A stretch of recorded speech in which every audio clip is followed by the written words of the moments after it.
विद्यार्थियों, आज का अपना टॉपिक है जर्नल, जो कि एक बहुत ही आवश्यक चैप्टर है 10+1 अकाउंटेंसी में। कोई भी बिजनेस हो, चाहे छोटे स्तर का हो या बड़े स्तर का हो, प्रत्येक बिजनेस में जर्नल मेंटेन की जाती है। प्रत्येक व्यवसाय में रोजाना काफी लेन देन होते हैं और एक बिजनेसमैन के लिए या एक व्यक्ति के लिए इतने ट्रांजैक्शंस को याद रखना बहुत ही मुश्किल होता है।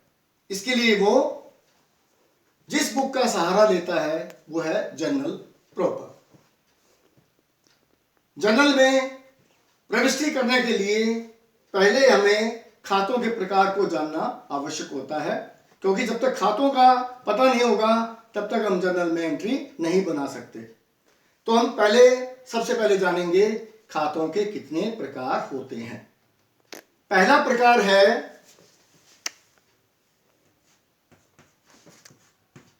व्यक्तिगत खाते।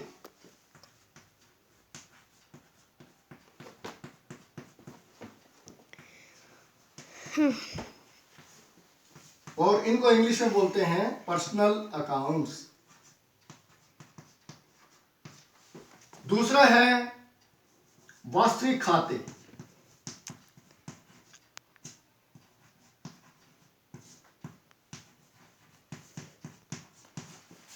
और इनको इंग्लिश में बोलते हैं रियल अकाउंट्स। और तीसरा है नाम मात्र खाते।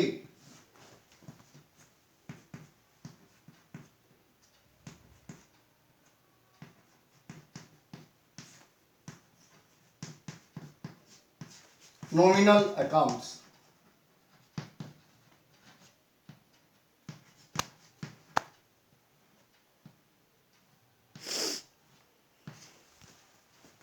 पहला हमारा है व्यक्तिगत खाते। व्यक्तिगत खातों के अंतर्गत किसी व्यक्ति, व्यवसाय, बैंक, फर्म, संस्था आदि के खाते आते हैं। दूसरा है वास्तविक खाते। इन खातों के अंतर्गत धन, माल और संपत्ति के खाते आते हैं। और विद्यार्थियों, तीसरा अपना खाता है नाम मात्र खाता, नॉमिनल अकाउंट्स। इन खातों में सभी आय, व्यय, लाभ और हानि के खाते आते हैं। जिन विद्यार्थियों को खातों के प्रकार याद हो जाते हैं उनके लिए ये समझ लो 90% हम जर्नल एंट्रीज वो आसानी से बना सकते हैं। अब इनके नियम, जब तक हमें नियम याद नहीं होंगे तब तक हम प्रविष्टि जर्नल में नहीं कर सकते। अब हम इन नियमों के बारे में जानेंगे। जर्नल में प्रविष्टि करने के नियम।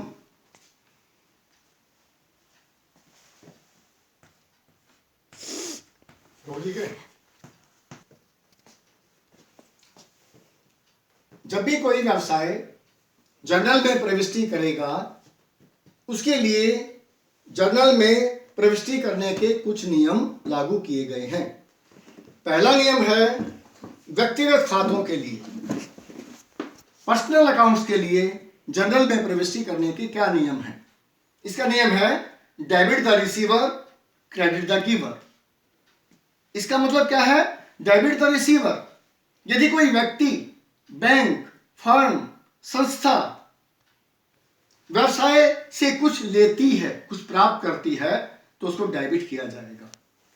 एंड क्रेडिट द गिवर, यदि कोई व्यक्ति, फर्म, संस्था फर्म को, व्यवसाय को कुछ देती है उसे क्रेडिट किया जाता है। दूसरा नियम है वास्तविक खातों के लिए। इसका नियम क्या है? Debit what comes in. वास्तविक खातों में 3 चीजें आती हैं, धन, माल और संपत्ति। यदि व्यवसाय में धन आता है, माल आता है या संपत्ति आती है उसे डेबिट किया जाएगा। और यदि व्यवसाय से धन जाता है, माल जाता है या संपत्ति जाती है उसे क्रेडिट किया जाता है। तीसरा, नाम मात्र खातों के लिए नियम। के लिए नियम। चलो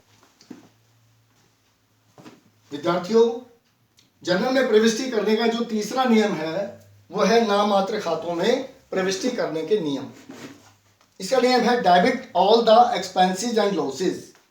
इसका मतलब है कि सभी खर्चों को और हानियों को डेबिट करना होता है।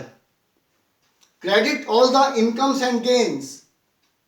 जो भी गेन्स होंगे, इनकम होगी, उनको क्रेडिट किया जाता है।